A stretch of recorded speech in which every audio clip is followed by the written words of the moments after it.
alors ne balima ɲɔkuma segu tungara le politologue depuis New York ne balima ala sago aw sago ni fɛn fɛn sigira janfa kan a janfa de bɛ tila k'o fɛn bɔ ye dɛ Mamadou Diko ka tɔn min sigira ko semasi awa semasi cilen de filɛ ko ye ne balimaw u yɛrɛ ma bɛ kɛlɛ de la kɔnɔna na bi u yɛrɛ ma tɛ se ka bɛn parce que u ye Bube ye gɛn nkalon de kan u ma gɛn tiɲɛ kan Bube de ka tiɲɛ bangera bi yanni an ka taa ɲɛfɛ Mali sɔrɔsi minnu sɔrɔ ala ka hinɛ na ala k'u da yɔrɔ ɲɛ an ka mɔgɔ minnu fana fagara Ogo Sagu ala ka hinɛ bɛɛ lajɛlen na Mamadou Diko a ye semasi sigi a y'a dabɔ mun kama ma ko ye a malola sisan nɔ maliyɛn bɛɛ lajɛlen ye a yɛrɛ y'a san makaw go bi a jelimakaw go bi i b'a fɔ wulumusonin bo bi awa sisan a ka plan B ye mun ye sisan pour que k'a yɛrɛ ko diya maliyɛnw ye a yɛrɛ burankɛ dɛ a denmuso furulen mun ma ko Kawo Jim n'o y'a ka semasi coordinateur ba yɛrɛ ye a commencera k'o de tɔgɔ tiɲɛniw daminɛ sisan nɔ ka ko kɛra sa k'o bɛɛ turu ta k'o da Kawo Jim kun bɛɛ b'a dɔn Kawo Jim kuma cogo ma ye an bɛɛ sɔnna mais Kawo Jim ma kɛ Mamadou Diko ka to sinɔgɔ la dɛ Mamadou Diko tun tɛ sinɔgɔ la dɛ ne balimaw an ka arajɛli ka kuma lamɛn an kan ka kuma min fɔ k'o da o kan an bɛ sɔrɔ k'o fɔ k'o da o kan o la ko wala a b'a kɛ to dɛ a b'a kɛ to dɛ vous me donnez une seconde voilà. Semasi ka sigili kumaw bɛ daminɛ wagati min na a ye kuma dɔ fɔ salle kɔnɔ ne ye n tɛgɛ bɔ Isa Kawo Jim na don n ko semasi n'a y'a sɔrɔ ni n'aw tagabolo ye n'aw bɛ taa kaburu kɔnɔ la tɛmɛ a ko cɛ o cɛ pour que ka dɔ kɛ Diko kanubaga ye Mali kɔnɔ e ka dɔn ka fɔ Mamadou Diko hakilina min b'a la ko e y'a dɛmɛbaga ye ko fɔ e ka don semasi kɔnɔ sinon n'i bɛ tɔn o tɔn na n'i ko i bɛ Diko dɛmɛ semasi tire koli bi a tire koli sini ne ko o tuma Isa Kawo Jim ye Diko kɛ kira ye Diko n'est pas un prophète mais c'est un grand homme de Dieu. Que c'est un grand homme de Dieu. C'est pas un grand homme de Dieu, ni c'est un grand homme de Dieu. Mais bon, Mamadou Diko ko de ka malien caman to kalan mena sigo de ka Mamadou Diko ka problème te Isa Kawo Jim ye de mais sigaka Isa Kawo Jim te Mamadou Diko ka problème de Mamadou Diko yɛrɛ de janfa yɛrɛ kɛ ale yɛrɛ de problème kɛ a ye RPM trahi a ye moyen sugu bɛɛ kɛ walasa Bube ka taga ale ka place sɔrɔ parce que Bube nana k'ale gɛn ka bɔ place la a bɛ kuma fɔ aw kana da si la koyi ala de ye janfa mun kɛ dɛ ala de bɔra ko kɔrɔ janfa in na donc n'i ko k'o kɛ n'i ma kɛ tiɲɛ kan walayi ala ka ɲɛ i bolo donc ne balimaw pour que aw ka da la n bɛna fɛn dɔ bɔ k'o yira la aw ni an bɛ jan an b'o lajɛ ɲɔgɔn fɛ Mamadou Diko ye accord politique de signé Mamadou Diko ye accord politique de signé ka don IBK ka gouvernement na Mamadou Diko ma don a kun fɛ dɛ a ye accord politique de signé ka don accord politique kɔnɔna na minnu kalan an ka jɛ k'o lamɛn ɲɔgɔn fɛ ne balimaw article 9 les parties signataires du présent accord reconnaissent et réaffirment leur engagement à la mise en œuvre de l'accord pour la paix et la réconciliation signé le 15 mai et 20 juin 2015 à Bamako. Elles soutiennent les mécanismes de suivi tels que décrits dans le texte de l'accord lui-même et réaffirment le caractère unitaire et laïque de l'État du Mali. Mamadou Diko ye accord de signé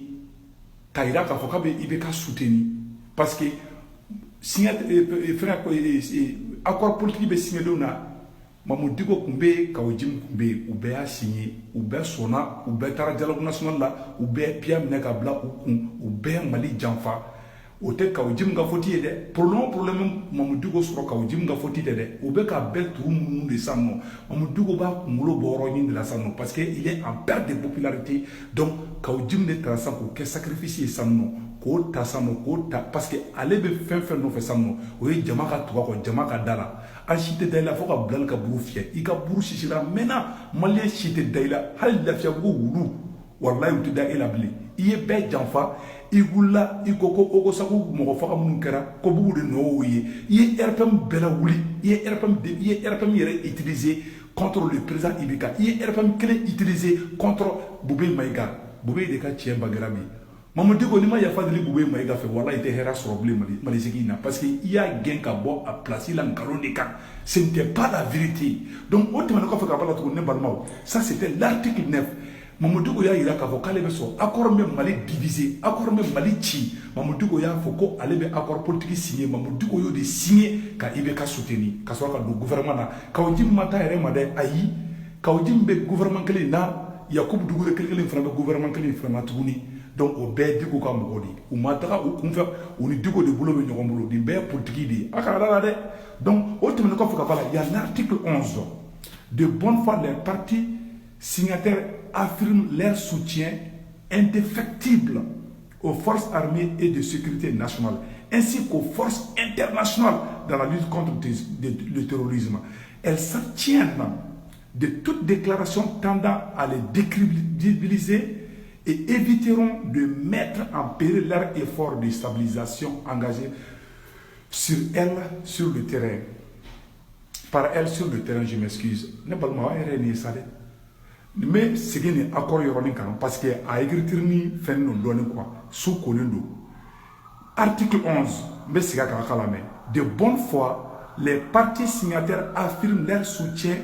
indéfectible aux forces armées et de sécurité nationale, ainsi qu'aux forces internationales dans la lutte contre le terrorisme. Elles s'abstiennent de toute déclaration tendant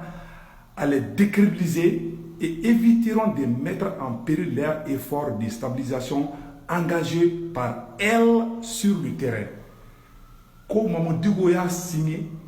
quand sonna, comme on Francis Jalagide, comme Francis a dit problème, force étrangère, mais nous, Francis, ni ministre, comme Mamadou Gobo soutenu, ne balmao. Ay accord politique ni signé fla ko de kala aw nyakoro tanto voilà accord en bébé ne bulu nya accord en bela de kala Mamadou ko ya signé di kabe be ka soutenu kabe Francis soutenu kabe ministre soutenu au ministre clé Mamadou ko kunko ko lu may ko lu te mali fait mais 600 ale tara ka fotuguni na mo be accord na ni mo wala ka fana be accord en chama. Donc le problème est très simple et aka plante de dorede avec ayer makara nasano. Il veut être populaire encore, il veut se rendre populaire avec fait que Kaoudjim de sacrifier ça non pour que Moroka Foko Mamoudougo Maninko Inkere Kabe Kaoudjim Gakouglani de Kassoro, Digo accord politique signé, Digo Taradjara national là, Digo Koko révision constitutionnelle même Malichi, Ka Erebelou Tamashekou, Erebelou Mexica Maka, Uluka Swasi,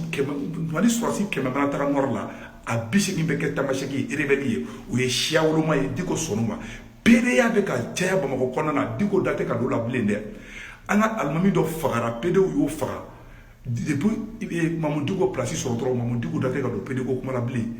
bamako bébé ka ke PD bi bamako be tiena bi Mali bébé ka ci bi Mamadou ko kera bobo ye ate kuma ani bubu be voyager ba wala dongo do ka uji mabla ka do avion bara bubu ka voyager de donc malien ni be ka mana diri mo nyana di diko e ka buru shishira mena mo shi de la kuli ayi. C'est terminé. Donc, le problème n'est pas Kaoudjim. Kaoudjim est problème. Le problème est Digo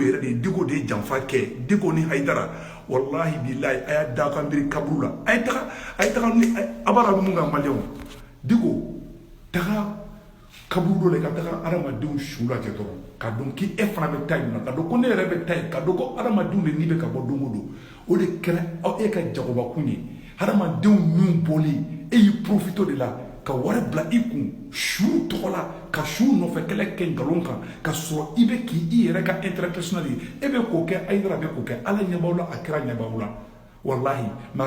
aidra taw dakara na o takafsani eta ke flagramali e jama million $, labo machima diga munke katla ko jama ko jamfa ke ka hera so o konona o ka so ala te fly mo ka hakati kilin aidra fana ka hakebe na temeo aw bɛɛ de kelen ye Mali bɛ ka ci aw bɛɛ sigilen ɲɛ b'a la dugu de bɛ ka ci aw si tɛ ka kuma aw bɛ ka nin gouvernement fantôme un gouvernement irresponsable aw fila de bɛ k'o dɛmɛ donc ne balimaw ko ye Diko sɔrɔ a yɛrɛ ka ko la ɲini don awa hakɛ de fana bɛ Diko kɔ dɛ Diko wuli ka yafa deli Bubey fɛ dɛ e Bubey aw jɛra Bubey la aw ma kɛ tiɲɛ kan koyi voilà en tant que Bubey ma yafi ma i ka tɔn a bɛ ci ka filenkuru ci aw maliyɛn si tɛ da i la bilen maliyɛnw ko bi samedi ko Diko ka ɲɔgɔn ye bi mɔgɔ si kana taga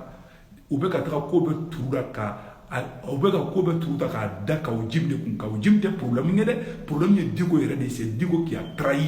an bɔra le 10 janvier Diko ma bɔ o la mɔgɔ bɛ ka faga Diko tɛ kuma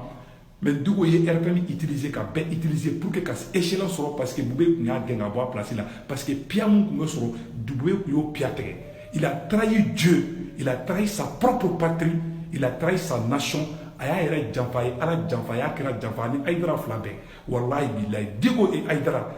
filananw de don koyi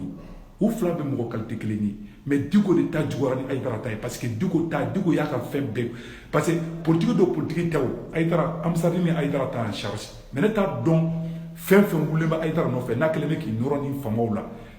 président do président tɛ gouvernement do gouvernement tɛ amsari ni kɛlen bɛ ka fɛn bɛɛ di Aïdara ma Aïdara diɲɛlatigɛ fɛn bɛɛ dira e ma bon ninnu de kɛlen bɛ ka Mali ta ka a di a juguw ma u bɛ ka gouvernement ka jeux kɛ vraiment c'est très grave donc Diko hakɛ de b'i nɔfɛ dɛ wuli ka taa yafa deli Bube ye fɛ sinon i ka fɛn tɔ bɛ ci awɔ i tɔ bɛ nin ka taga fɛ mɔgɔ si tɛ da i la bilen koyi non c'est fini maa si tɛ da e la bilen e ka buru sisira mɛnna o de kun kumakan min bolo ka ɲɛfɔ bɛɛ lajɛlen ɲɛna Ala ka hɛrɛ kɛ Mali ye